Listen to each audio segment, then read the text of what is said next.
Hello viewers, আসসালামু আলাইকুম। সবাই কেমন আছেন? আমি তো আলহামদুলিল্লাহ আপনাদের দোয়ায় অনেক ভালো আছি। তো আপনারা এরই মধ্যে অনেক কিছুই জানতে পেরেছেন। নাজমুল বাপ্পি এবং ইউটিউবার তিশা এবং ফাতেহা নাজনীন তার মা ইন্তেকাল করেছেন। ইন্না লিল্লাহি ওয়া ইন্না ইলাইহি রাজিউন। তো আপনাদের সাথে আমি এই বিষয়ে এর আগে কোনো ভিডিও শেয়ার করিনি, কারণ পার্সোনালি আমি একটু নিজের কাজে ঢাকার বাইরে ছিলাম, বিজি ছিলাম, যার জন্য ভিডিও আপলোড করতে পারিনি। তো আজকে আমি যেহেতু বাসায় ফিরে আসছি, তো ভাবলাম আমার এই বিষয়ে কিছু বক্তব্য আমি বা কিছু আমার নিজের ফিলিংসটা আমি আপনাদের সাথে একটু শেয়ার করি। তো নাজমা বেগম অর্থাৎ নাজমুল বাপ্পির মা যেদিন ইন্তেকাল করেছেন, সেদিন নাজমুল বাপ্পি তার শ্বশুরবাড়ি পদ্মার চরে ছিল। তো যাই হোক, এটা তো সবসময় সে আসে এবং তার ওয়াইফ সহ সে মোটামুটি তিশাকে নিয়ে সে মোটামুটি লং টাইমই থাকে। এর আগে সে ছিল হলো মিমের বাসায়, বেশ কিছুদিন ছিল, 7-8 দিন। তারপরে তারা পদ্মার চরে গিয়েছে। তো এরপরের ঘটনা তো আপনারা বিভিন্ন ভিডিওতে বা চ্যানেলে বা বিভিন্ন রোস্টারের চ্যানেলে আপনারা জানতে পেরেছেন, বা ইউটিউবারের চ্যানেলেও অনেকে জানতে পেরেছেন। তো আমি আসলে ওই বিষয়ে আর কোনো কথা বলতে চাই না। আমি দোয়া করি যে নাজমুল বাপ্পি এবং ওই ফাতেহা নাজনীনের মা, ওনার মা যেন বেহেশত নসিব করেন এবং আল্লাহ তাআলা যেন ওনার প্রত্যেকটা গুনাহ মাফ করে দেন। কারণ ওই মৃত ব্যক্তিকে নিয়ে আসলে এত বেশি কথা বলা ঠিক না, কারণ উনি তো আসলে এমন কোনো অন্যায় করে নাই যে ওনাকে নিয়ে কিছু বলা উচিত, তাই না? তো এখানে আমি দু একটা বিষয়ে যেটা বলতে চাচ্ছি, সেটা হলো যে নাজমুল বাপ্পি প্রথম যে ভুল কাজটি করেছে সেটা হলো, মানে আমি আপনাদের প্রথমত বলি যে তার মা একজন মানে ডায়াবেটিস রুগী ছিল। হ্যাঁ, ডায়াবেটিক ছিল ওনার। তো ডায়াবেটিস রোগী হিসেবে উনি প্রাথমিকভাবে যেই মেডিসিন খাচ্ছিলেন বা ডক্টরের কাছে দেখাচ্ছিলেন বা যাওয়া আসা করছিলেন, সেটা সম্পূর্ণ একা একাই উনি যেতেন এবং উনি নিজেই বাজার করতেন। মানে উনি, কিছু মানুষ হয় না যে মানে নিজের কাজ নিজে করে আনন্দ পায় এবং মানে সব কিছুই উনি নিজেরটা নিজেই করতেন।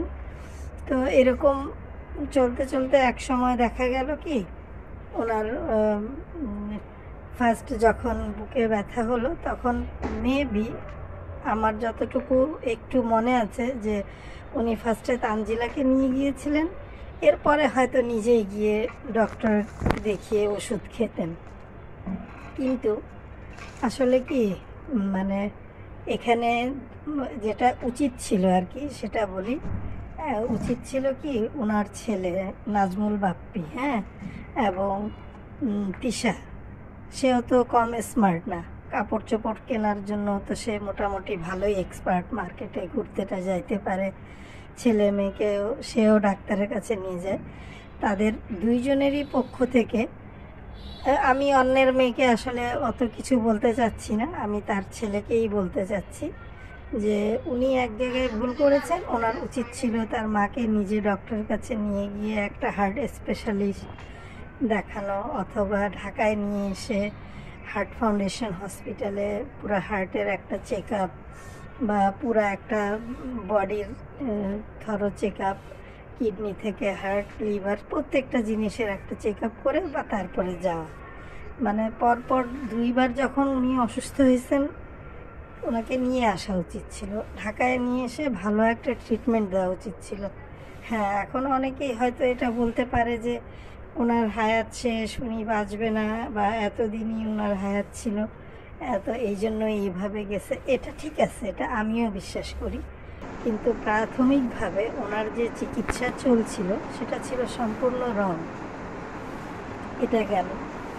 এই ক্ষেত্রে বাপ্পি হয়তো কখনো নিজেকে ক্ষমা করবে কিনা জানি না, তবে আমি নিজে যখন ভাবি তখন আমার কাছে একটু খারাপ লাগে আর কি, তাই আপনাদের সাথে আমি এটা শেয়ার করলাম। আর দ্বিতীয়ত মানে দ্বিতীয় বিষয়টা হচ্ছে এরকম যে ফুল ফ্যামিলি যখন তারা মালয়েশিয়ায় গেল মেয়ের কাছে, ফাতেহা নাজনীন মিশির কাছে, তো তারা তো বিভিন্ন জায়গায় ঘোরাফেরা করলো, কেনাকাটা করলো, হাজব্যান্ড ওয়াইফ নাজমুল বাপ্পি এবং তার ওয়াইফ তিশা। তো এরা ঘুরে টুরে চলে আসলো, ঠিক আছে। কিন্তু ছেলে হিসেবে সে যে এত নীতি বাক্য মাঝে মধ্যে বলে সেগুলোর সাথে আসলে এটা যাচ্ছেই না। কারণ তার উচিত ছিল দুই ভাই বোন মিলে মাকে ওখানে একটা মানে, মানুষ তো সিঙ্গাপুর, থাইল্যান্ড, বিভিন্ন জায়গায়, এই যে কিছুদিন আগে টনি তার হাজব্যান্ডকে 2 মাস অর্থাৎ 90 দিন 3 মাস সে থাইল্যান্ডে রেখে চিকিৎসাকেও ওখানে করিয়েছে, যদিও তার হাজব্যান্ড কোমায় ছিল। যাই হোক, অত বড় কিছু না করলেও অ্যাটলিস্ট মালয়েশিয়ায় বসে থেকে ওখানে ওনার একটা মানে পুরোপুরি একটা বডিতে একটা মানে, যেহেতু উনি ডায়াবেটিস পেশেন্ট তাই না, তো ওনাকে একটা মোটামুটি চেক আপ করাই দিলে সব মানে মনের দিক দিয়ে একটা সান্ত্বনা পাওয়া যাইতো যে না, আমি যেহেতু এই বেড়ানোতে আসছে উনি, তো ওনাকে এই ফাঁকে একটু ডাক্তার দেখায় দিই বা চেক আপ করায় দিই। এখানে কিন্তু আমি মনে করি নাজমুল বাপ্পি বাদ দিলাম, ওনার মেয়েরও কিন্তু এখানে একটা মানে এটা একটা এক ধরনের অনেক বড় ভুল। কারণ তার মেয়ের উচিত ছিল মাকে ডাক্তারের কাছে নিয়ে যাওয়া এবং একটা ভালো চেক আপ করায় দেয়া এবং একটা ভালো ট্রিটমেন্টের মধ্যে নিয়ে আসা। তো সে কান্নাকাটি মেয়ে তো হিসেবে করবেই, এটাই স্বাভাবিক। কিন্তু ওই মা ওনাকে বারবার বলছে না আমি তো আমি তো অনেক ভালো আছি, আমি তো চলতে ফিরতে পারি, আমি ওরকম মানে অসুস্থ না, হ্যান ত্যান। মানে উনি তো মনের দিক দিয়ে অনেক শক্তিশালী ছিলেন, মানে সব কিছুই নিজে করতে পারতেন। তো উনি ওরকম বলতেন না ওটা কিছু না, নর্মাল, ওটা মানে সিরিয়াস কিছু হইলে তো আমি বলবই, তাই না। কিন্তু না, আসলে যেহেতু ওনার ডায়াবেটিস ছিল সেহেতু ওনার দুইটা জিনিসের প্রতি ওনাদের যে ভুলটা হয়েছে সেটা হচ্ছে হার্ট, কিডনি, লিভার, চোখ, এগুলো মানুষ মোটামুটি একটা সবসময় আর কি একটা টেস্টের মধ্যেই থাকে। কারণ মানে এটা এই ক্ষেত্রে এইগুলা জিনিসের মধ্যেই মানুষের বেশি এফেক্ট পড়ে। তো এই বিষয়গুলো আসলে ভাবলে অনেক সময় খারাপ লাগে। এই জন্যই যে আসলে ধরেন 60 থেকে 70% হচ্ছে যে গাফিলতি, মানে এটা হচ্ছে কি যে খেয়াল না করা, গুরুত্ব না দেয়া। ওনারা অনেক বুঝে, ওনারা নিজেকে অনেক শিক্ষিতও মনে করে, কিন্তু এত বোঝার পরেও, এত কিছু থাকার পরেও, এত টাকা পয়সা থাকার পরেও কীভাবে এরকম বড় ধরনের ভুল মানে হয়।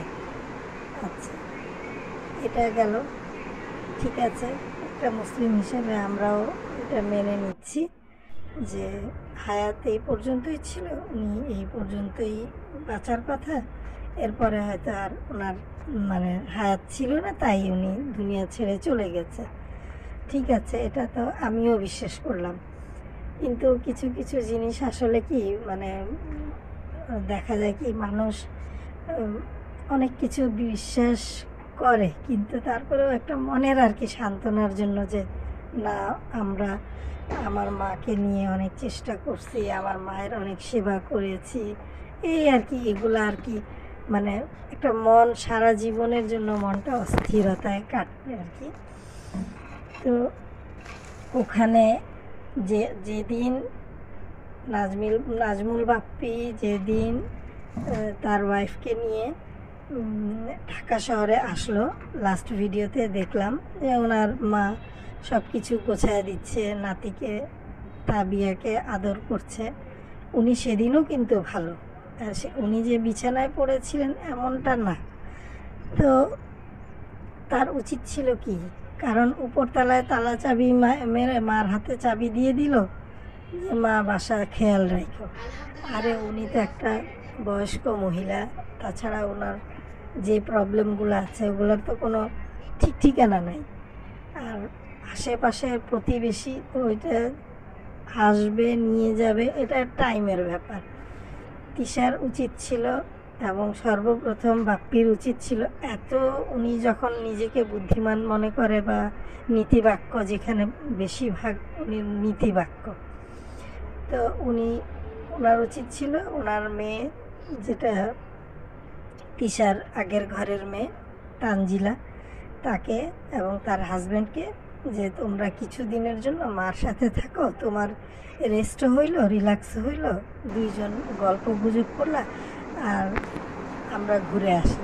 তারা তো ঢাকায় আসলে খুব সহজে যে বাসায় ফেরত যাবে এরকম সিচুয়েশনে তারা ওইরকমভাবে চলাফেরা করে না, কারণ তাদের মানে বিভিন্ন জায়গায় দাওয়াত খাইতে যাবে, বিভিন্ন রকম অনুষ্ঠানের আয়োজন করবে। যেহেতু তারা একটা মানে এইসব ইউটিউব জগতে আছে, তো তাদের তো একটা কন্টেন্ট দরকার হয়, তাই না?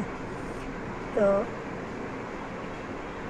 মেয়েকে রেখে আসলে, মেয়ের হাজব্যান্ড ছিল, মেয়ের হাজব্যান্ড রাত বিরাতে ওই বয়স্ক যে মহিলা ওনার মা কোনো সমস্যা হলে ও কাউকে তো আর টাকা লাগতো না, ও তো নিজেই দৌড়ায় অনেক কিছু করতে পারত।